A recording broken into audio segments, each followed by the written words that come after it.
உங்களை பத்தி நீங்க இன்ட்ரோடியூஸ் பண்ணிக்கோங்க. வணக்கம், இனிய மகளிர் தின நல்வாழ்த்துக்கள். நான் உஷா, ஸ்ரீதேவியோட மாமி.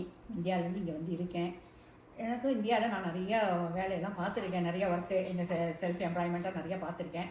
நீங்க என்னென்ன பிசினஸ் பண்ணிருக்கீங்க மாமி? நீங்க உங்களோட யங் ஏஜ்ல நீங்க என்னென்ன பிசினஸ் பண்ணிருக்கீங்க? எந்த ஊர்ல இருந்தீங்க முதல்ல? நான் வந்து பிறந்தது மயிலாடுதுறை. கல்யாணம் ஆனதுக்கப்புறம் மதுரையில் வந்திருந்தேன். மதுரையிலேருந்து அப்புறம் இப்போ குழந்தை படிக்கிறாங்கிறதுனால திருச்சிக்கு வந்தோம். திருச்சியில் வந்து தான் நான் கொஞ்சம் என்னோட இதெல்லாம் கொஞ்சம் நிறைய டெவலப் பண்ணிட்டு ஆசையாக பண்ணினேன் எல்லா ஒர்க்குமே. அங்கே வந்து நான் நடத்தினது வந்து ஒரு மாமி மேஸ் அப்படிங்கிற ஒரு கேட்ரிங் சென்டரும் அதோடு சேர்ந்தே ஒரு ஓல்டேஜ் ஹோமும் நடத்திட்டு இருந்தேன். அதில் வந்து முக்கால்வாசி படுத்த படுக்கையாக இருக்கிறவங்கள முக்கியமாக நான் பார்த்து எடுத்துட்டது அதுதான், விரும்பி எடுத்துட்டது அதை. அது ஏன் சொன்னால் நம்ம பொதுவாக நல்லா இருக்கிறவாளும் எங்கே வேணாலும் இருந்துடலாம். படுத்த படிக்கையாக இருக்கிறவாளை பார்த்துக்க தான் ஆள் இல்லைங்கிறதுனால அதை நான் மும்முரமாக எடுத்து பண்ணிட்டு இருந்தேன். ரொம்ப ஆசையாக அதை பண்ணினேன். அந்த சமையலையும் பார்த்துட்டு அதையும் நல்லா ஆசையாக பார்த்துட்டு இருந்தேன். Okay okay okay. ஸோ நீங்கள் எல்லா டிஷ்ஷஸும் சமைப்பீங்கல்ல? அங்கே வந்து நல்லா உங்களோட மாமி மெஸ்னா அது வந்து பயங்கர ஃபேமஸாக இருந்தது இல்லை? ஆமாம், அந்த சமயத்தில் அது நான் ஸ்ரீரங்கத்தில் பண்ணினதுனால வெங்காயம் பூண்டு இதெல்லாம் எல்லாமே மசாலா இதெல்லாம் பண்ணி சப்பாத்திக்கு குருமா பண்ணுறது, 4 கிழமைன்னு சொன்னால் வடை பாயசம், அவளுக்கு என்ன அமாவாசை எப்படி ஆற்றுல சமைப்போம் அந்த மாதிரி எல்லாமே பண்ணினதுனால எல்லாம் ரொம்ப விரும்பி வந்து சாப்பிட்டாங்க.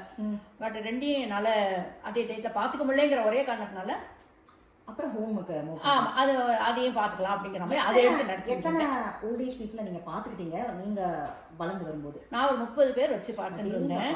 அதுல 15 பேர் படுத்த படிக்க இருக்கிறவா, 15 பேர் சுயமா வேலையை பார்த்துக்கிறவாளா இருந்தா. அதுக்கு நல்லா இருப்பாங்க. உங்களுக்கு எந்த ஜாப் வந்து ரொம்ப டஃபா இருந்தது? கேட்டரிங்கா இல்லாட்டினா வந்து உங்களுக்கு இந்த இது ஓல்ட் ஏஜ்?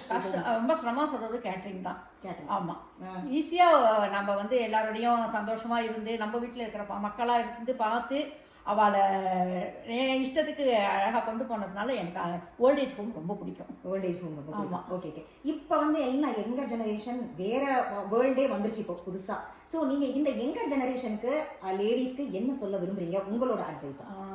என்னதான் படிச்சிருந்தாலும் நிறையா படிச்சிருப்பேன், ஆற்றுலையும் நிறையா அம்மா அப்பாலாம் நிறையா காசு சம்பாதிச்சு வச்சிருப்பா. இருந்தாலும் உங்கள் காலில் நீங்களே சுயமாக நின்று சிந்திச்சு உங்கள் சிந்தனையில் எல்லாமே நீங்கள் பண்ணணும். எந்த இதுக்கும் தைரியமாக வந்து வெளியில் வரணும். பெண்கள் சொன்ன காலம் போய் இப்போ தைரியமாக எல்லாரும் நாங்கள் எல்லாத்தையுமே செய்வோம் அப்படிங்கிற மாதிரி எந்த துறையாக இருந்தாலும் நம்ம ஜொலிப்போம் அப்படிங்கிற மாதிரி நட்சத்திரமாகவே நம்ம இருப்போம். எக்ஸலண்ட் மாமி, எக்ஸலண்ட். உண்மையாகவே ரொம்ப ரொம்ப நல்ல விஷயம் இந்த யங்கர் ஜெனரேஷன் கேர்ள்ஸுக்கு சொல்லியிருக்கீங்க. நம்ம 2 பேருமே சேர்ந்து விமென்ஸ் டே வாழ்த்துக்களை எல்லா உலகத்தில் இருக்கிற அத்தனை மகளிர்களுக்கும் நம்ம சொல்லிடுவோம். மகளிர் தின நல்வாழ்த்துக்கள். Happy women's day. Thanks for